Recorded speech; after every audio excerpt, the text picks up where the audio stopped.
Alright, so last September I almost entirely renewed my home library of Japanese books to get rid of the books I didn't want to read anymore and to get some new ones I would be more excited to read. And most of these are actually very famous pieces of Japanese literature that I am very excited to discover. And to be honest with you, it is high time for me to actually start reading those books. So today, that's exactly what we will do. You guys will keep me company while I read 3 of those books in Japanese original language, of course. And hopefully this gives you guys motivation to read in your target language too. So without further ado, let's get started.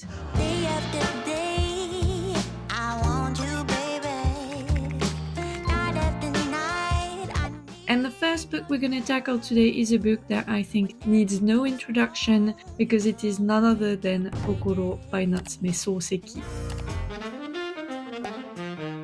I believe Kokoro has been a classic of Japanese literature ever since its publication in 1914 by Natsume Soseki, and this is mainly due to the fact that this novel is very special in the theme that it delves into. It is part of the greatest books of all time list, and when we read its description, this is what it says. Kokoro is a novel that delves into the complexities of human relationships and the changing cultural climate of Japan at the turn of the 20th century. The story is narrated by a young university student who forms an unlikely friendship with an older man referred to only as sensei. As their bond deepens, the young man learns of sensei's tragic past, his feelings of guilt and regret, and his struggle to find peace. The novel explores themes of loneliness, betrayal, and the moral dilemmas of modern life. The Kokoro is said to be the most important piece of Japanese literature from the Meiji era in Japan, and the themes it explores, as well as its writing style, are widely taught in Japanese schools. So I don't believe that there is any Japanese person alive who hasn't heard of this book and who hasn't read at least 1 or 2 passages from the book. So this is just to tell you how famous this novel is. A special book definitely requires a special method, and for the first time, I actually started keeping a reading journal to jot down my thoughts during the reading process of this book, and you will see me write quite a bit in these clips while I was reading the book. I also took some vocab notes in this little notebook that I carried around with me, and I also wrote down some quotes that I really wanted to keep with me, the best ones.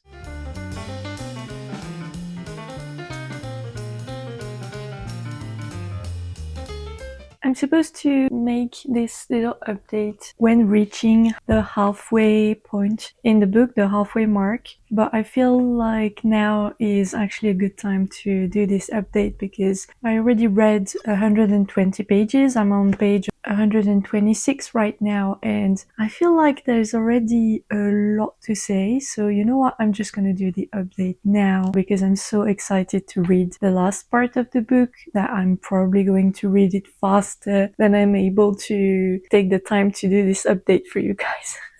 So I am enjoying it very, very much.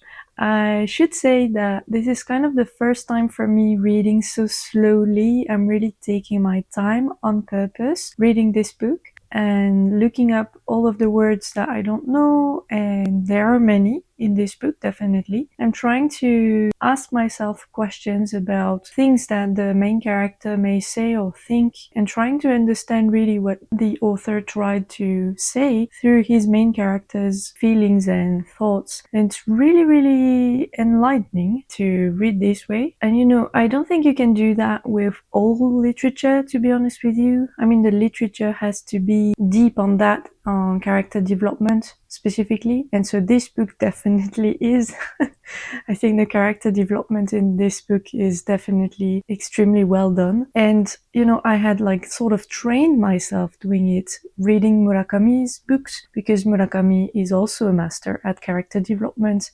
I see similarities in the writing between Murakami and Soseki, so that's interesting. Yeah, in terms of reading experience, that's what I can tell you. I'm really taking my time to understand 100% of it and what the author wants to say about his main character and the society he placed him in. So really, really interesting, slow-paced reading experience so far. Is the language easier or harder than I expected?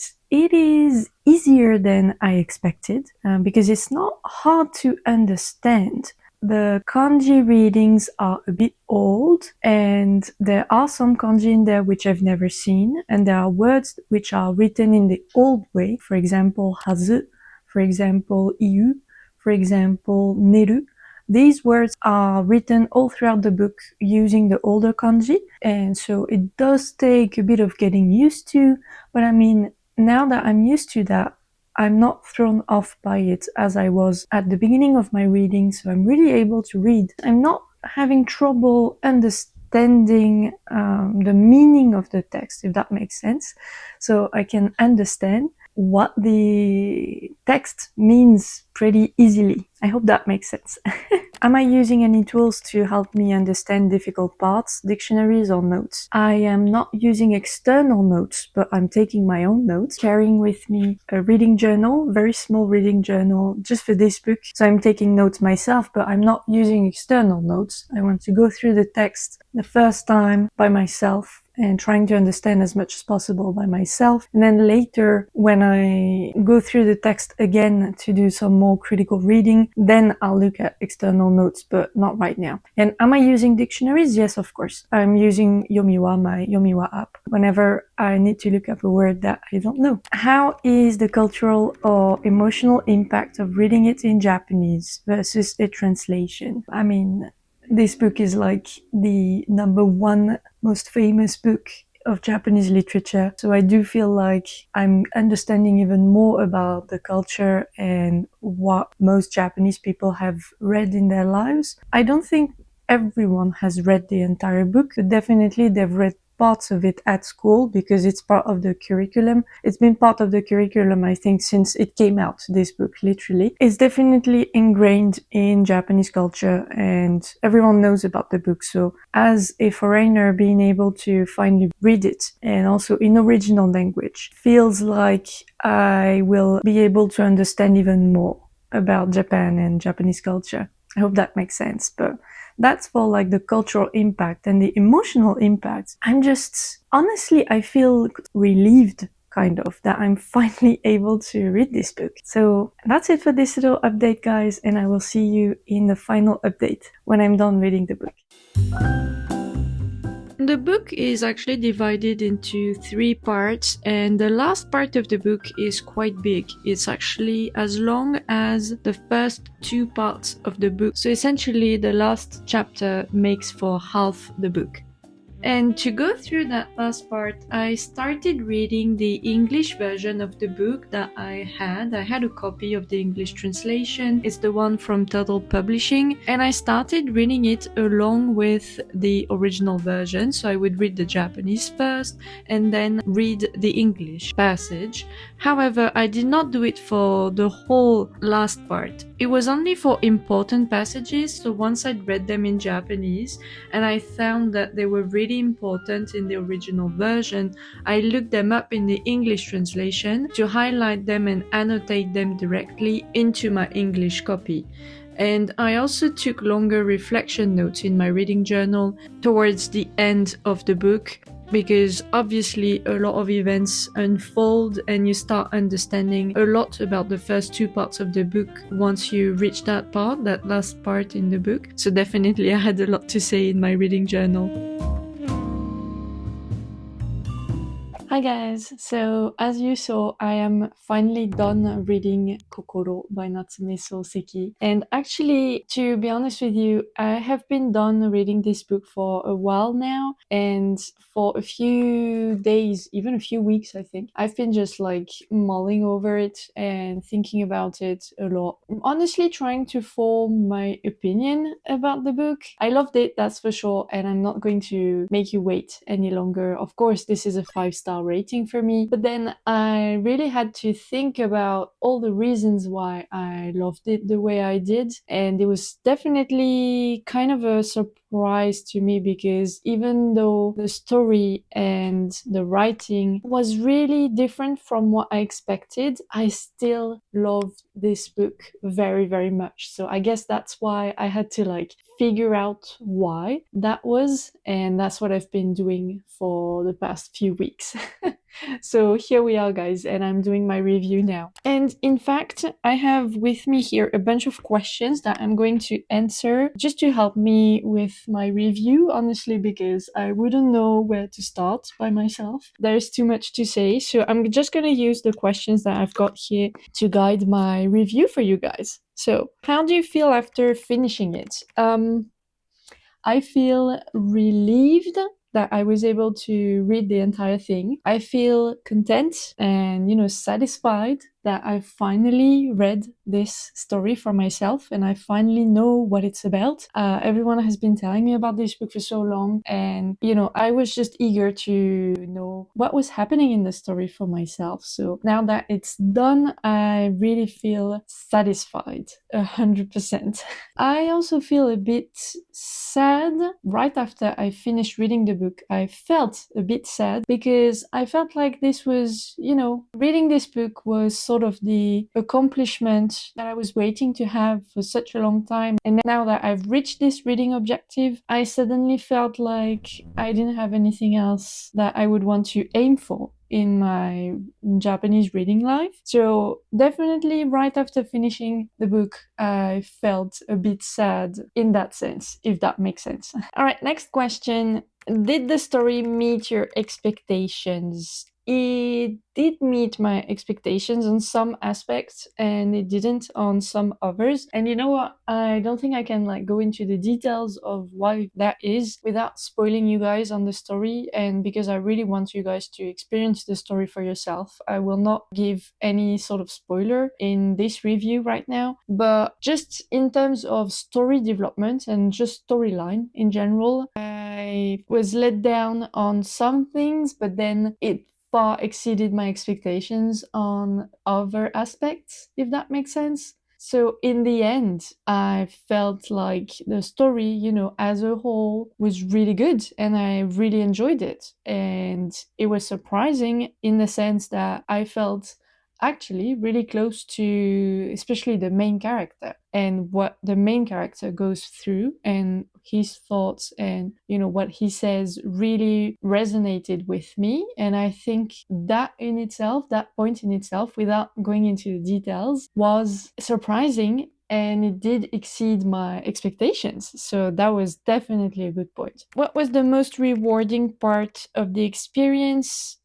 Reading it in Japanese, being able to read it in Japanese, even though it was written in kind of older Japanese. By the end of it, I felt like my Japanese level really jumped, and I was really proud to have been able to read it entirely in Japanese. Would you recommend it to others, and why? What would you say to someone considering reading this book in Japanese? If you don't have the level in Japanese yet and you are okay with reading it in English first, if you're interested in the story, then I would really recommend you to read the English translation, though this translation, this copy that I have here, translated by Edwin McClellan, I think that's how you say, I think it could have been translated better, and I know there is a separate translation, so a second one, been translated again actually, I think quite recently, and I haven't seen that separate translation, but this one in particular, I wouldn't necessarily recommend it. If you want a translation that's the closest possible to the original Japanese, then I don't think this translation is the best one for you, so you should maybe look for the other one that is available. And if you have the level in Japanese, then go for it.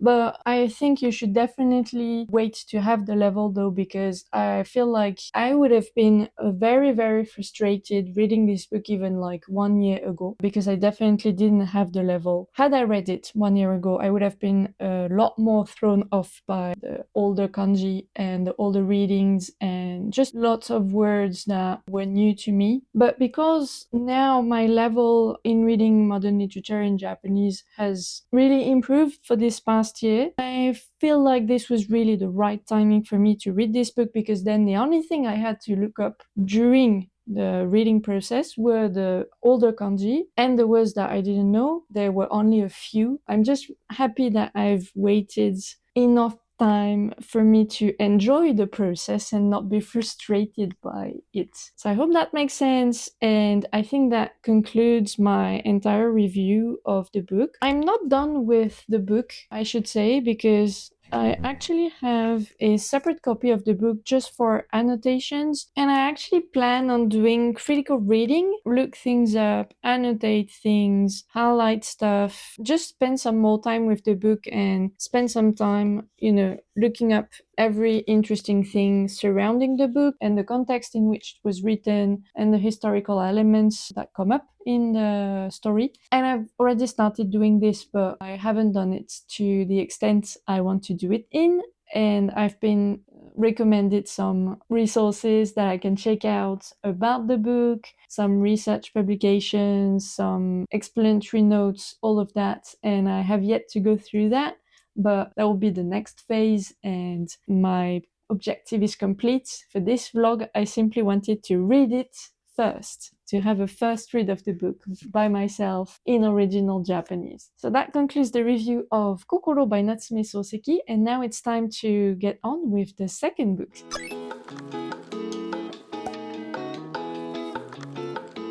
For the second book in this video, I actually was after a smaller book this time because I wanted to be able to finish it before the end of the year. So this was back in December last year, and I ended up choosing Kitchen by Yoshimoto Banana.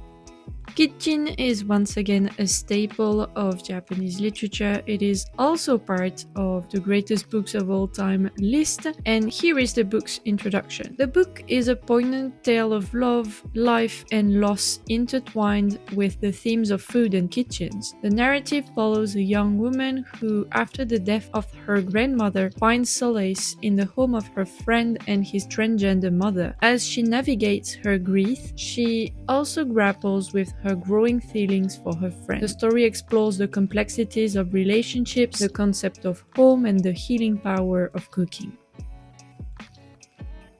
Hi guys, so today we are the 23rd of December and I'm already almost halfway through my reading. I knew absolutely nothing before starting to read the book, but nevertheless I know that she's a well-loved author. I know that she has won a few prizes, a few literary prizes, so it tells me that she's got a lot of recognition in the country, and in general I think because of the fact that her books are quite easy to read, she has a large readership, which makes sense, and I'm all for it. Another thing I can tell you is that before starting to read the book, I was actually a bit wary about what this book was going to be about, because it's called Kitchen, so kitchen, and I was wondering whether this was about food, because basically there's a whole subgenre of literature really about food, and to be honest with you, I'm not entirely enjoying this genre. So I've read a few books that were about this topic and that I didn't enjoy very much. So I'm not the type of person who enjoys reading about food and, reading long descriptions of dishes and recipes and all of that. It's just not for me. When I saw the title of this book, I was actually wondering whether this book was part of this subgenre. And actually, now that I've started reading the book, I know that this is not the case. It's called Kitchen, but actually it's not about food, almost at all. So I'm happily surprised and I'm relieved, and I will report back once I'm done reading this book, guys. But so far, I am quite enjoying it, so that's a good sign. I don't have many clips of me reading this book because I eventually read it really fast, even faster than I thought I would, partly because it was really fast-paced and easy to read, but also because I was really into the story, and so I ended up wanting to read it as fast as possible because I just wanted to know the end of the story. I ended up starting and also finishing this book while I was still reading Kokoro by Natsume Soseki, and so this book ended up being my 199th book read in Japanese. Hi guys, so this is my final reading update for Kitchen by Yoshimoto Banana since I finished reading the book already. It really didn't take me long to finish the book, like I really binged read this book. Like for some reason this was extremely easy for me to read and I wanted to read it like all of the time. So I'm done with Kitchen, you guys, and this is without hesitation, without the shadow of a doubt, a 5-star read for me. This was absolutely amazing. I would actually recommend this to anyone who's even remotely interested in Japanese literature and to read like in any language you choose. If you want to read it in Japanese, I encourage you because the language was actually not that hard, and like I said, it really didn't take me that long to read in the end. Now that I've finished the book, I can definitely say that 2 out of 3 stories were my favorite.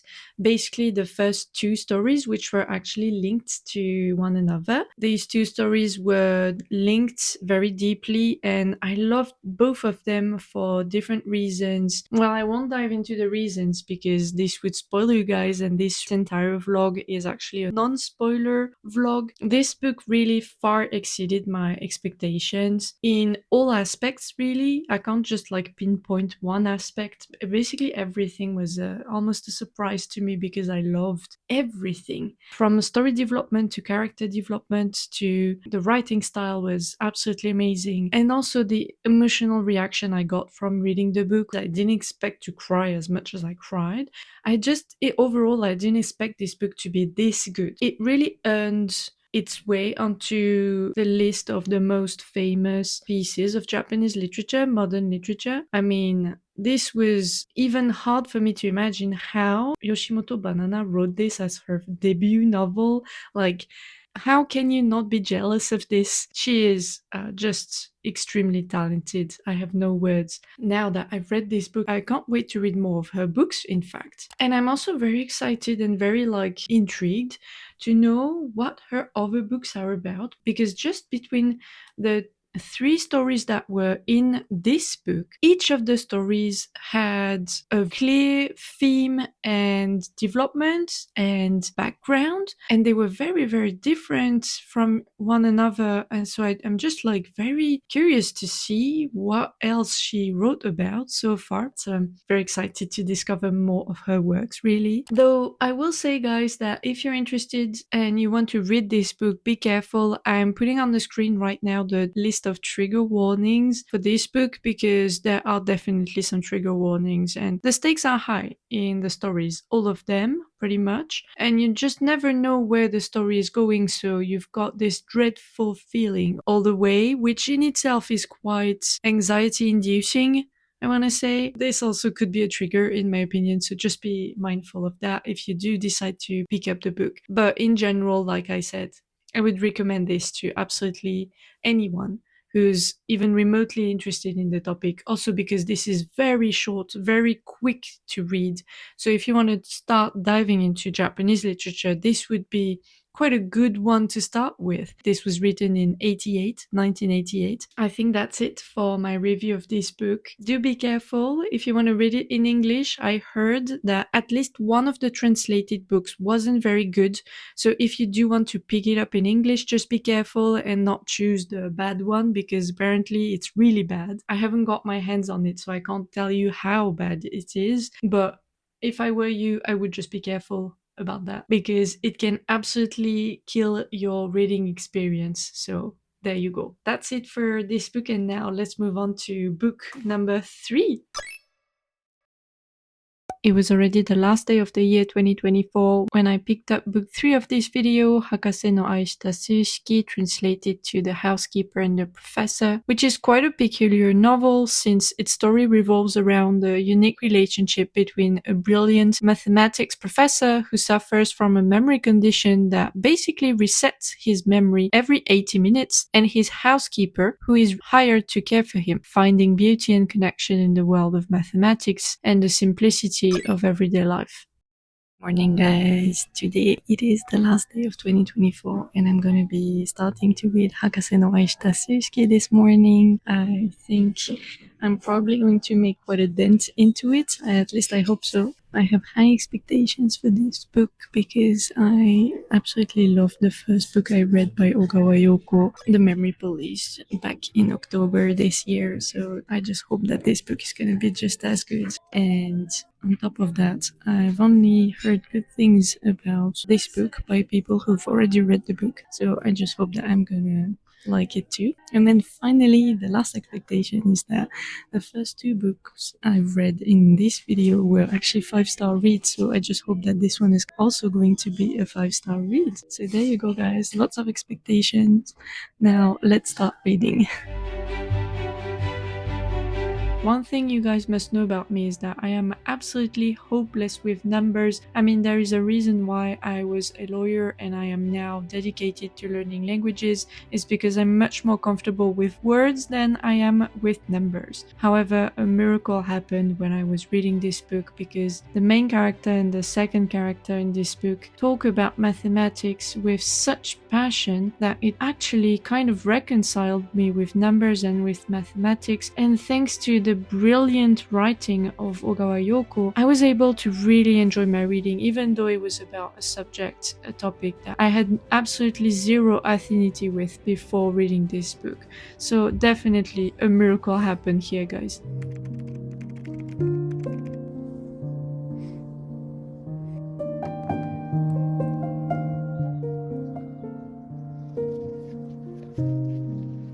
Right guys, and on that note, I'm done with Hakase no Aishita Sushiki by Ogawa Yoko. I finished it yesterday, but as you saw yesterday evening, I wasn't really in the shape to review the book and discuss it with you guys. The last part of it definitely left me a bit sad. It's not that it doesn't end well. Relatively, I think the story is just sad from the beginning anyway, so it's not that the end is particularly sad in itself, it's just that by the time you reach the end of the book, you really feel like you've gone through something, and that's why it left me in tears yesterday evening when I finished reading the book. To be honest with you guys, when I started reading this book 2 weeks ago, I really thought from the beginning that I was probably going to give it a 5-star rating just because I absolutely loved Hisoyaka na Kesho by the same author, so The Memory Police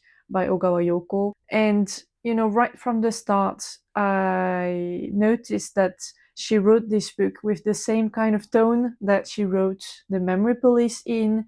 And since I loved The Memory Police, I just knew, I had already a hunch that I would actually really like this book as well, and that it would be a 5-star. And it is a 5-star, so I don't think it's any surprise. Nonetheless, I am very happy that I read it finally. And, contrary to The Memory Police, when I read The Memory Police, so first of all, it was my first book by Ogawa Yoko, and also I didn't know anything about the story of that novel. However, this time I actually knew the author and her writing style and the story. So the experience was a bit different than, the experience that I got with The Memory Police when reading it. But nonetheless, it didn't undermine the experience in any way for me. And I still really, really enjoyed reading this book. I just enjoyed myself from the first page till the last. And I think it's really it's becoming a common theme for me with Ogawa Yoko's books, because I just enjoy anything that she writes. It speaks to me very deeply, and I don't think I can put it into words very well because I don't think I understand it myself either. So it's difficult for me to express it. However, I know that it may be kind of rare because apparently her writing does not speak to everyone. Not everyone likes her writing and her writing style, especially in original language in Japanese. But I'm not one of those people, and definitely I just enjoy everything without even thinking about it. The train of thoughts that her characters have, the characters that she creates have, seem so relatable to me and so real that definitely when I read, I just feel very comfortable. And now that I've read a second novel of hers, I can tell for sure that, you know, it wasn't a one-off thing with the Memory Police when I read it. I think it's really her writing style in general that I really like. So yeah, this is a 5-star rating. No surprise there. Just a really enjoyable read. I didn't want it to stop, and I'm going to continue reading the literature that she produced because she produced a lot of books. And I'm happy to say that the 3 books I've chosen for this video in particular were all 5-star ratings, which is absolutely amazing. Here they are, the 3 books that we've gone through together. That's a lot of tabs in there, but this was worth it, and I'm definitely going to reread those books in the future, and I will definitely keep them in my home library. Thank you for following me along in this reading vlog. I hope you enjoyed it. Thank you for watching, and I will see you in another reading vlog very, very soon on the channel. So I hope you're excited for that. それではまた次の動画でお会いしましょう。バイバイ。またね。 'Cause tonight I'm gonna take